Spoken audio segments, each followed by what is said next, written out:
গয়নাগুলো আমার কাছে নেই এখন।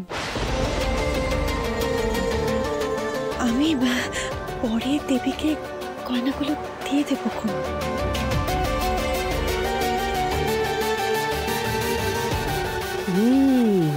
বলেছিলাম না এই বিয়েটা পুরো নাটক। রাজাবাবু উপায় না দেখে সবার সামনে বিয়েটা মেনে নিয়েছে। আসলে না অনিকেতের বাবা মানেই তো, তার জন্য হয়তো ওর বউকে না গয়নাগুলো দিতে চাইছে না। হয়তো মেজে বউ নিজের ছেলের বউকে গয়নাগুলো দেবে।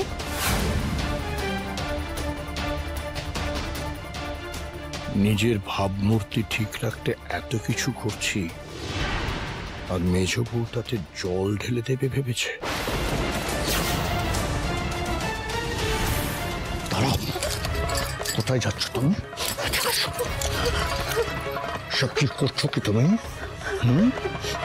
আমি যখন আদেশ দিয়েছি সেই আদেশটা তোমাকে মানতে হবে, সকালকে মানতে হবে।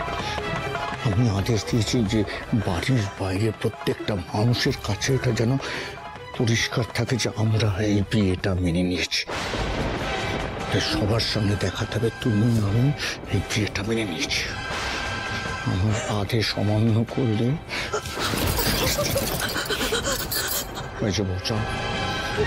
যাও, গয়নাগুলো কোথায় আছে নিয়ে এসো।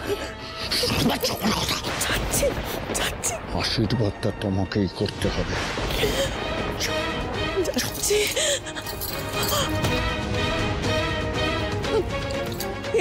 এক্ষুনি যাচ্ছি।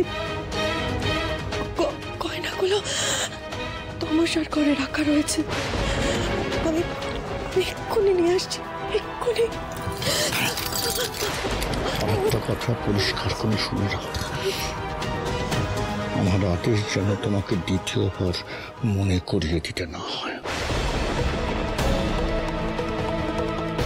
চলো, আমিও তোমার সঙ্গে যাব। চলো।